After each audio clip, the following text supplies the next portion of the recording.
Hello mga friendship, as per my last video, pinakita ko sa inyo yung unit ng client namin from Canada and sinabi ko na magandang investment ang Ridgewood Towers. Totoo yan mga friends kasi itong unit na pinapakita ko, ito mismo yung unit na binili namin.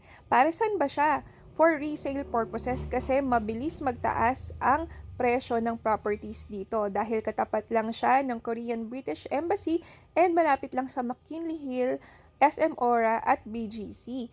This is also perfect for leasing and Airbnb dahil magaganda yung kanilang amenities. And imagine this property is along C5 pero friends, 3.8 million lang to through bank financing. Ito naman yung unit ng aming client. Friends, mag-message na kayo dahil ang Ridgewood Towers Premier ay malapit nang maubos. We offer free site viewing every day. Meron pa tayong natitirang 1BR with no balcony. So ano pang inaantay niyo friends? Let us know kung meron kayong mga katanungan para matulungan namin kayong magkaroon ng magandang condo dito sa Taguig. I-message niyo ako friends ha. Bye!